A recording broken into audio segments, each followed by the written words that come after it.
All right, guys, welcome back to another episode of the Agent Investor Podcast. I'm your host, Tom Caffarella. We've got a special guest today. Carl, are you out of Charlotte, or were you out of Charlotte? So I grew up in Charlotte and moved to Chattanooga. So I'm based in Chattanooga, but I do a lot of business still in Charlotte and kind of go back and forth. So it's a decent hike, but it's kind of, worth the time and makes it fun to kind of experience a couple different markets. Yeah, I love Charlotte. Me and my wife in 2007 thought about moving there. And actually it ties back to real estate because the market was so high in 2007. I wanted to buy properties, rent them out, cash flow, all that good stuff. And in Boston at the time, you couldn't do that, but you could in an area like Charlotte. And so we were looking and, we went out there and we seriously considered it. Beautiful area. We knew the demographic growth there and everything. So, but we didn't end up pulling the trigger because of our family. But, that's kind of like my experience with Charlotte, at least. But yeah, the Southeast is always a good place to invest in real estate. 100%. So, enough about me. I want to talk about your story, how you got started. Can you kind of just give us our listeners a little bit of background about how you got into real estate, how you started being an agent, how you started investing, and kind of, your story? Yeah. So I actually came into real estate as a investor and developer, and then got my real estate license later. So my dad was an investor and developer in Charlotte, where I grew up. So I was always interested in the business and the development and construction and the buildings themselves. And so I always hung out with dad and helped him, tagging along at first, and then started working with him on projects. And then when I graduated, I was really excited about Chattanooga, and the outdoor stuff there kind of brought me to Chattanooga. But and I kind of immediately bought some property and started flipping, and then got some rentals, and then got my license. So really, I kind of came at it the opposite direction and came into it from the investment side. Yeah. And people always ask me all the time, investors always say to me, should I get my real estate license? And real estate agents always ask me, should I invest in real estate? So it kind of goes both ways. What type of stuff did your dad do? Like what were you exposed to, growing up?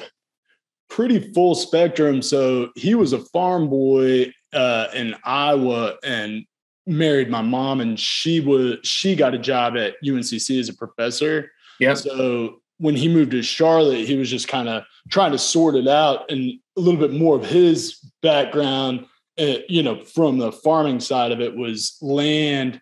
So there was a lot of just like buy and hold in areas that were coming up, maybe developing them, maybe parsing them out, maybe rezoning them. And then some smaller single family neighborhoods. And then obviously started getting some rental properties and that kind of stuff in order to, pay the bills for a lot of the bigger development projects and the long-term hold stuff. Cause property taxes ain't cheap. So now, that was that end of it. So growing up seeing it, were you did your dad expect you to get into the business? Were you excited about it, or how did it happen? Yeah. So really my very earliest memories are on job sites where, if we didn't have a babysitter that day or whatever the case may be, I would tag along. So from the early age, I was just interested in it, and I knew all the tools and whatnot. So he was doing a lot of the construction himself, and I still do to this day. But, by the time I was 3, I knew what, every tool was. So I would just be going around handing out tools to the workers and being in it. And then obviously driving between properties and stuff, I was just kind of absorbed the language of it and different, reinvesting equity and just all of the words and terminology. And then obviously the construction process itself, I was on the job sites. And whenever I first started working for them, that was kind of my capacity, was helping on the projects themselves. So was your first deal in Charlotte? Like, what market was your first deal? What type of deal was your first deal? So I started helping dad in like a more hands-on and like more active capacity in Charlotte. But my first personal deal that I bought for myself was in Chattanooga. Okay. And what was that? Was it a rental? Was it a flip? Like, what type of investing did you do? It was like a in between. So I had some buddies. I rock climbed, and that's kind of what really brought me to Chattanooga. And I had some buddies that also wanted to be in this area. So it was actually my Easter break. We came down here for a climbing trip, and that was in the middle of the recession. So kind of got lucky there. But there was a house that needed a ton of work, but it was in a cool neighborhood close to town.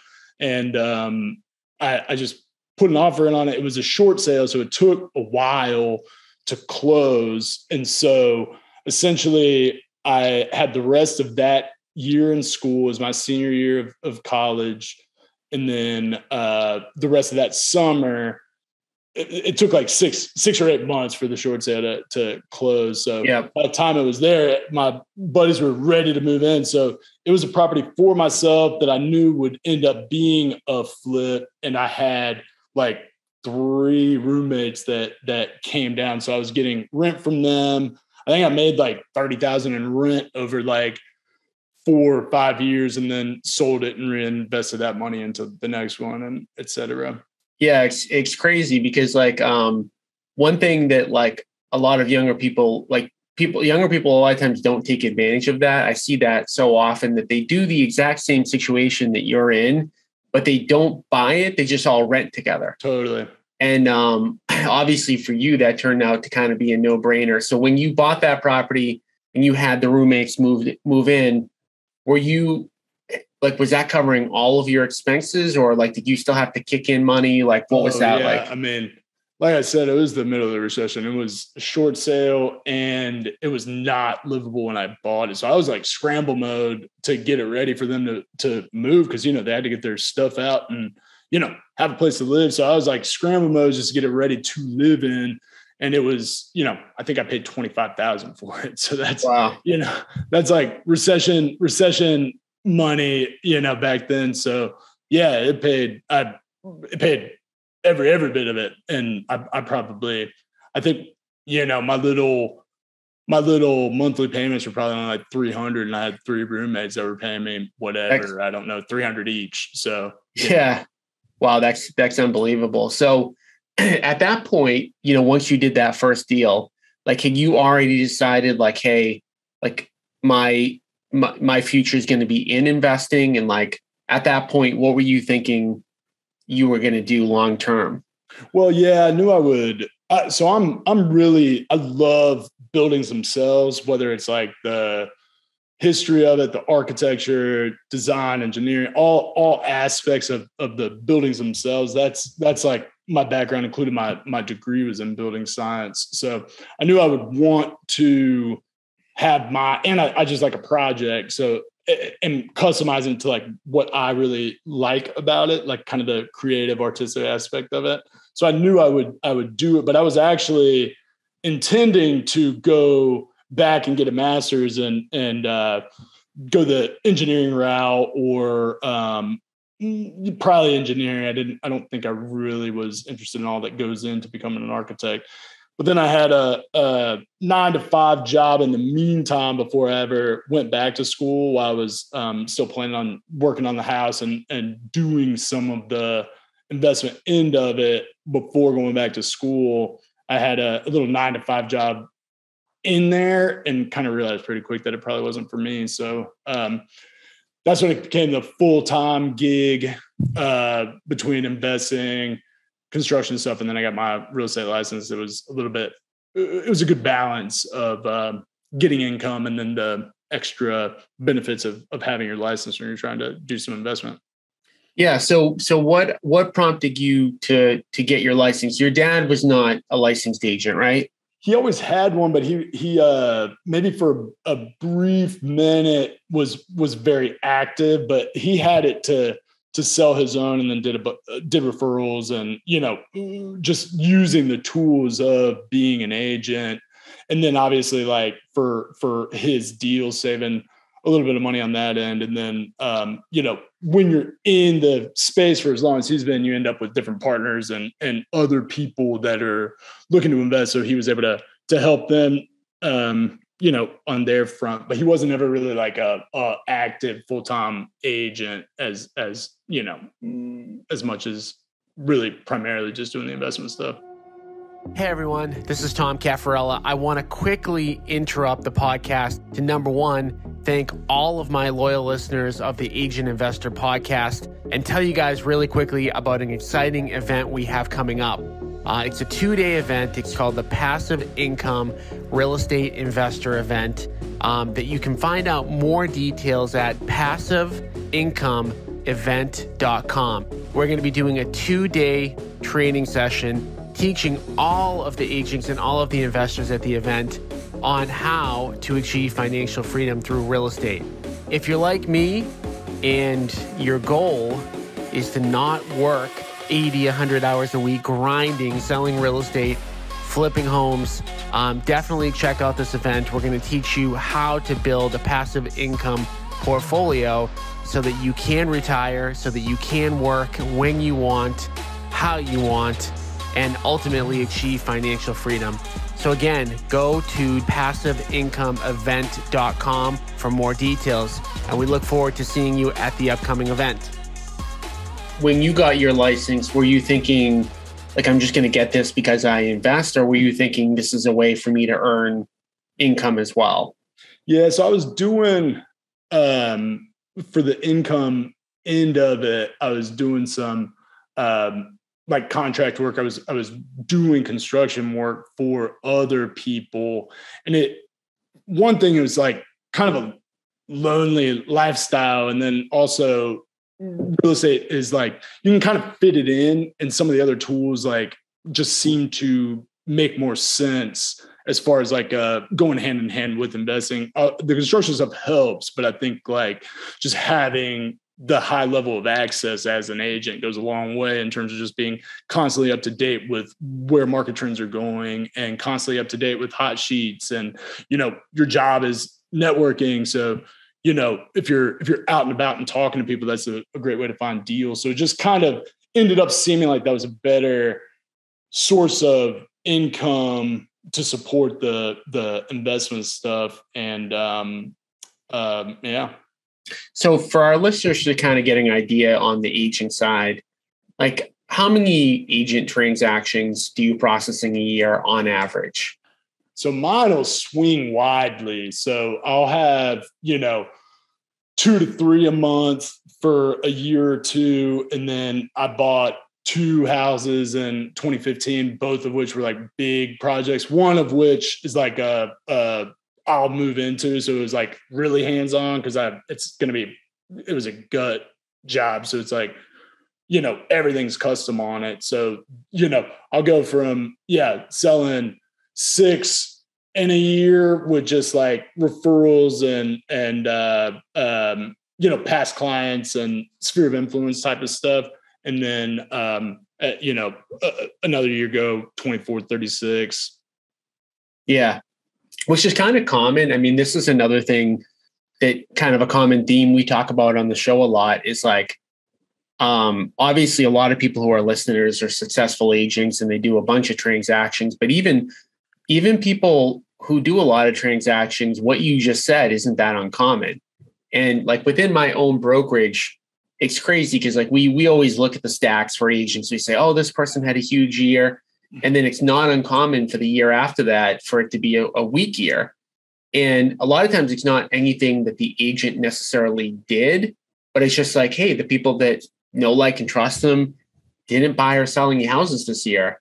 And so that's another theme we always talk about is like investing is so important because sometimes the agent income isn't always 100% reliable. And I think, if you were just being a real estate agent, you probably would have a little bit more predictability, but I bet you'd still have, some of those swings. And then, the investing part, fills those gaps, and it fills those gaps a lot of times with like big chunks of income. So So you talked about like big projects. Now, one thing I didn't ask you is like, are you mainly flipping or are you mainly holding or are you doing a combination of the two? Combination of the two. So like I said, the first couple projects, including the one we talked about, the very first one were sort of combo. I knew that it would, I was fixing it up to flip, but had roommates in it during the time. So Yep. I did a few that way. And then, I have one like dedicated rental property. And then I've had some that sold later. And then obviously through the ones I have like with the family, like dad's portfolio, well, we're trying to narrow it actually a lot and get him to where he can retire. But he's had as many as, 24, 30 rental properties. Yeah. So for you, like, what's kind of the goal at this point? Like next, say like 3 to 5 years, like you're actively selling to get active income. And, it looks like, you're taking kind of what you can get rather than like focusing all your energy on it. You're flipping, some to make money, you're holding some. Like, where do you want to be in 3 to 5 years? Yeah. So mainly it'll be more of the same.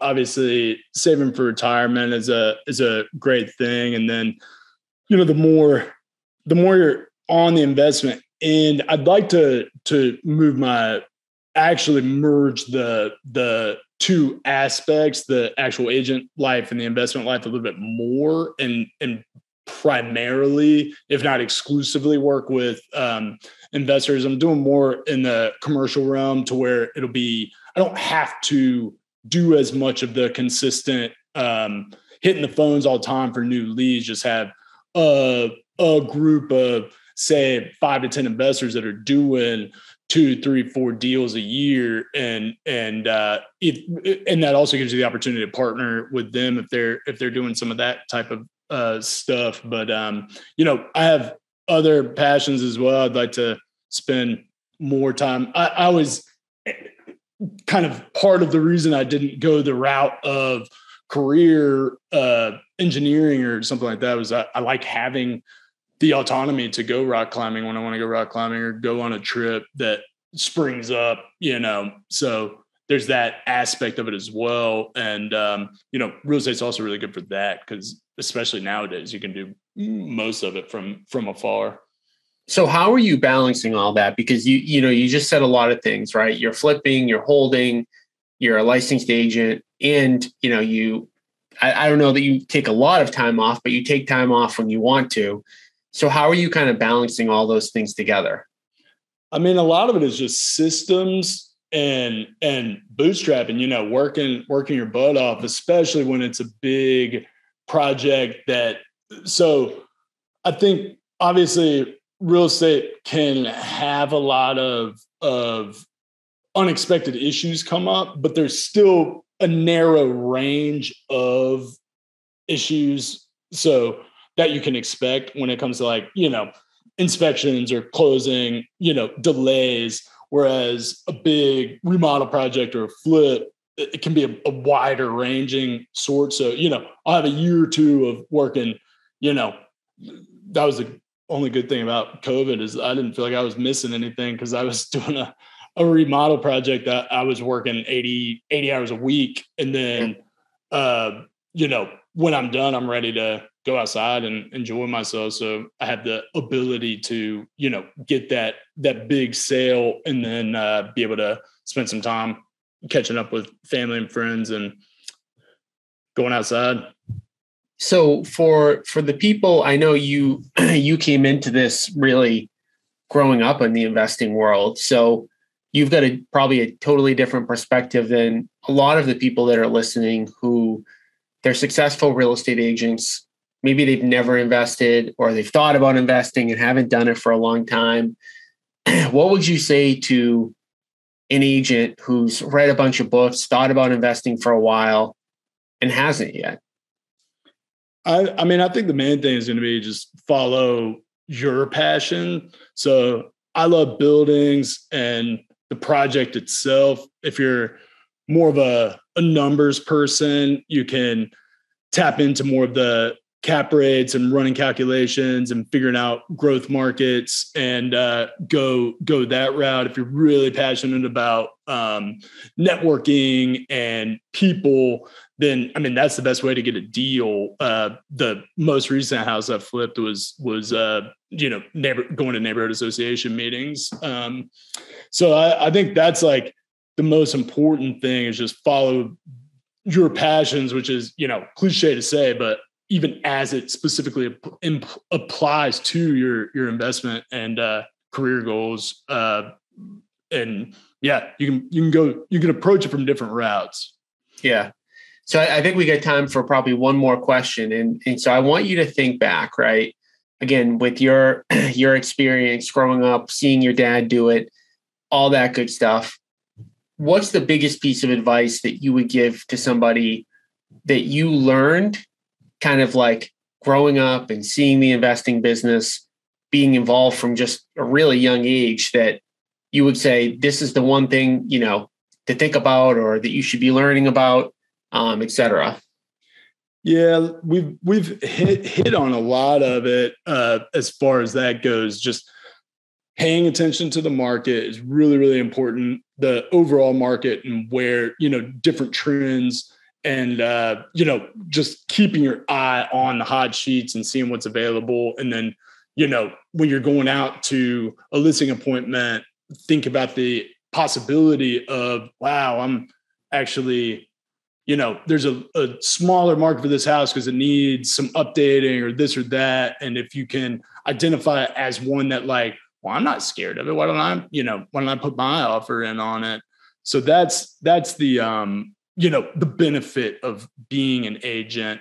And then, just remembering that as an investment compared to other investments, it's just a very sound, solid investment historically, as well as you can put your own elbow grease into it. You can't really do anything unless you're, Berkshire Hathaway to actually impact stock prices, but you can impact your investment when it comes to real estate. So I think those are the real important things to remember. And then just your experience in identifying that diamond in the rough. You see hundreds of houses showing clients and just keeping up with the, like I said, the hot sheets. So just that experience of spotting the one that this has potential. Awesome. So if our listeners want to learn more about you or connect with you in any way, what's the easiest way to do that? So my website is chatpropertysolutions.net. So that's chat with 2 T's. That's like, Chattanooga. Yeah. And then, I'm on Facebook and I'm with Century 21 Prestige in Chattanooga, Century 21 Providence in Charlotte. So any of those, feel free to reach out. Awesome. Well, I want to thank you for coming on. Probably can't think of any other guests that grew up in the business. Definitely like a different perspective. And I appreciate you sharing all that stuff and talking about all the great things that you're doing, and keep kicking butt. Yeah, man. Thanks a lot. All right, guys, we'll be back again next week with another episode, but I do want to make a special announcement. We are going to be doing a quarterly passive real estate investing event in my hometown of Boston. For you guys that are listening and you want to learn more, go to www.passiveincomeevent.com. So PASSIVEEVENT.com. We're going to be doing a 2-day event where we're going to be teaching everybody all the secrets and the tips and the tricks that we've learned over the course of 20 plus years on how to grow rental property portfolios and ultimately do kind of what Carl was talking about, work where you want, when you want to go hiking, you want to spend time with your kids, you want to do things. Passive income is definitely the way to do it. Check out www.passiveincomeevent.com. All right, guys, we'll see you again next week. Thank you.